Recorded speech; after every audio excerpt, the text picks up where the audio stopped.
Hello and welcome to the channel. If you're new here, please smash the subscribe button, give it a thumbs up and just help me out a little bit to try and get this channel to grow. Now, I did go out and do a little bit of a test ride, but unfortunately my camera packed up and I lost all the footage.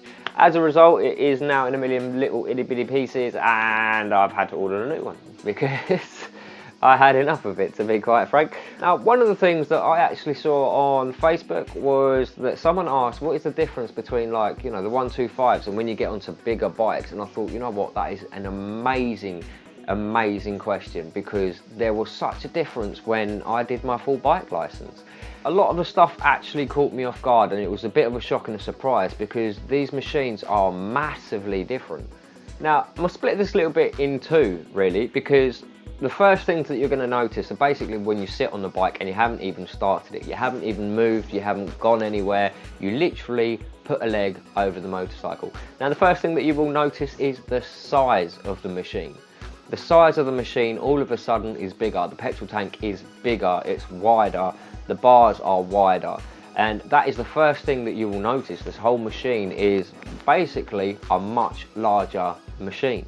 The other next thing that you'll notice is that controls are actually exactly the same. So at first you'll get onto the motorcycle, think it's really big, but all the little controls and all your components and stuff, they all actually feel dinky in comparison. And obviously as you go bigger in the bikes, again, they get even smaller feeling. But it's just one of these things. Basically, a clutch lever, your brake levers, your throttle, they're all the same size. They're all exactly the same size. It's just that the bike and the machine is much bigger. The second thing when you're actually in the stationary position and you get on the bike is obviously the weight of the machine. Not only is it bigger, but it's heavier, and it's actually considerably heavier than a 125. The first thing you'll do is when you lift it up, you'll be like, wow, okay. You'll notice that it is something that if you dropped, you were going to struggle a fair amount more to lift up if you did drop it. Which obviously, when it comes to the manhandling and moving around of the machine, that's really what your Mod 1 is all about, just to see if you can deal with that extra weight. Now, the last one, whilst it is stationary, well, the last one is when you turn the engine on. Now, when you turn the engine on a 125, you'll feel the little thumping of a single cylinder and it's just vibrating there in between your legs. But you can feel the power through that. Now, when you start up a bigger motorcycle, it will just be on idle, but you will feel that there is a lot more power in between your legs. Like, it's hard to describe it, but basically you'll know that you're on a machine that has got a considerable jump in power to what you are used to. So those are the three bits that I actually found that just so much as sitting on the bike, when you first get on the motorcycle, you haven't gone anywhere, they're the first things that I noticed were a bit different, which can be a little bit daunting, but ultimately you actually get used to it pretty quick. So what about the things when you start riding the motorcycles? What kind of things are you there going to expect when you actually take it out on the road with your instructor? So with the size of the machine also comes presence. So once you actually get out on the road, you feel a lot more prominent, you feel a bit more visible, and it's just a larger machine. But please don't think that means that every car driver is going to actually see you, because that's not necessarily true. However, there is that difference that you will notice, that you just feel like you're more owning the road than you did if you're on a 125. Now, with the weight of the machine, which is the other part of it, it's actually the stability. On a 125, you'll be riding along and say you're going at 60, 70 mile an hour, if you're lucky enough to get that fast out of it, you'll notice that the whole bike is a little bit skittish. It's just really light, and when you're taking corners, it can sort of throw about a bit. All of that kind of stuff tends to just disappear once you get onto a larger displacement motorcycle. The weight actually keeps it planted firmly to the ground. The other thing with the weight as well is the size of the tyres and the wheels. Being wider and being a heavier motorcycle on top of it, you actually have more confidence and more faith in your tyres on a bigger machine than you would if you're on a 125. Like, 125s have really skinny little dinky wheels and they can step out really easily. The only way really you're going to step out a motorcycle that is on a larger CC is if you give too much throttle. These things just honestly, that was one of my first biggest sort of shock factors, was that I felt actually really confident in wet weather. just because the size and the weight of the machine, I felt stuck to the ground, which is brilliant. So when you actually first put them into first gear and you've got the engine running, you pull the clutch out. Now this is where it gets incredibly different as well in comparison to the 125. With the 125, you'll give it a little bit of throttle, maybe bring up the revs and it will start going. But you know that if you had a friend holding the back of your motorcycle would notice that something's holding it back. Well, with bigger machines, basically the moment you start letting that clutch out, you have grunt. Now, the torque on these motorcycles is so much higher. It's a case of if someone was holding on the back, these motorcycles just wouldn't notice. So basically, the moment you start leaving that clutch out, it starts to pull and tractor forwards. And that's just within the idle. That's even without actually hitting the accelerator. So that's another big factor, is the fact that actually when they go forwards and you let the clutch out, they will go forwards. So obviously you're out on the bike and you're moving out on the road, and the first thing that you're going to do when you need to slow down is hit the brakes. One of the first things you're going to notice is just how much more stopping power these bigger bikes have. These 125s, honestly, they do not have stopping power.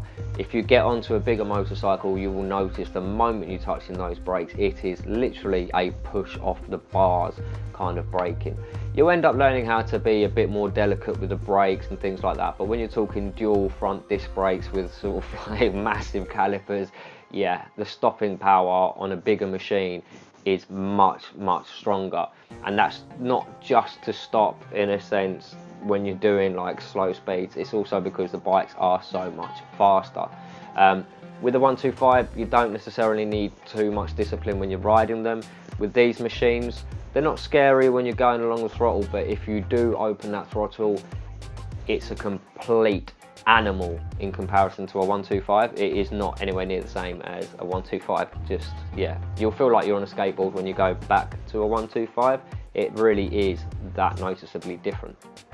So obviously if you're a young rider and you're under 24, you need to be doing your A2 license, because you can't quite go into an A license straight away to do your direct access. So obviously if you're over 24, you can go to do your direct access, and that's the way that I did it.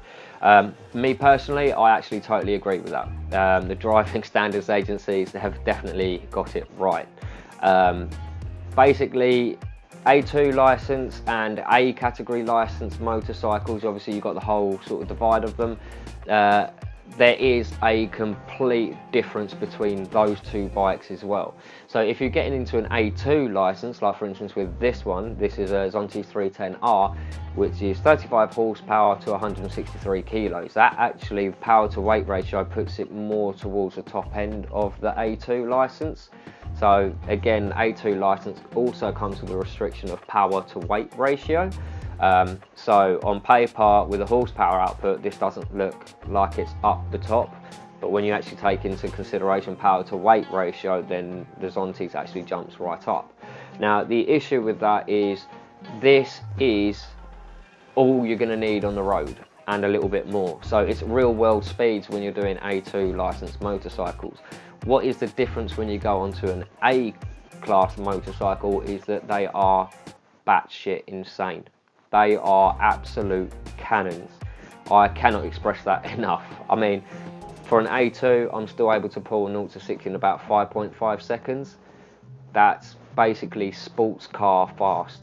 I mean, your top speed isn't sports car fast. It tops out this one at 96 mile an hour, but basically it is nippy. It is, acceleration is there. Do not be fooled. A2 class motorcycles are still quicker than most cars on the road in acceleration. 0 to 60, you'll beat anything off the lights. Honestly, they aren't slow by any means. When you get into a category A license, it's basically, you're talking Ferrari quick.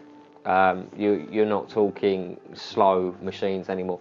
So A2 and A class motorcycles are practically near enough on par about the size of them. They're classed as more motorcycles. Now, category A motorcycles, they are that much faster. You get a 600 inline 4, that thing wants to be in triple digits. It's just, that's what a super sport race bike is built for.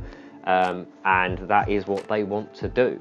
Now, you get all various different kinds of motorcycles, and yes, you can get sports tourers, but again, do not be fooled. Even a Harley Davidson will outperform a Porsche in acceleration. Like, they aren't that slow. These bikes are really, really, really fast, and that's why you have the A2 license before you can get the A license, and especially why they have an age limit on them, because honestly, it's like letting a 19-year-old out loose on a Porsche. It's just, it's not a recipe that you really want to bring in, to be honest. Now, the last one to leave you with is basically that you will end up missing your 125s. It's all fun and games on the big bikes, yes, it's true, but they're also quite serious. They don't necessarily have just that fun element of just sticking about with your mates. With the 125, you're all ducking in, trying to get the most out of it, and you can have a right laugh with your friends. I mean, if you're all on 125s, honestly, I'd much rather a really slow journey on 125s, just trying to duck in and outdoing each other and having a right laugh, than it is just, you know, 5% throttle here, 5% throttle there. It's, yeah, those little 125s, they are the ones that you'll probably end up having some of the most fondest memories of motorcycle riding. So, you know, if you're happy on a 125, don't worry about it. I would suggest getting a bigger bike later down the line. They are great fun, it's a great experience, just go easy and yeah, find something that you feel comfortable with. But they're the differences that I actually found within motorcycles, and what the difference that I felt when I first jumped onto something much bigger, because nobody ever tells you just how different these machines are going to be. But if you like this channel, please smash the subscribe button. If you find any of these tips and information is really quite helpful, then please just leave a comment down below, just so it's really nice to hear some positivity. I will hopefully be doing a few more test rides and stuff like that just once I got a new camera coming in, because my one broke. And yeah, till next time, ride it out.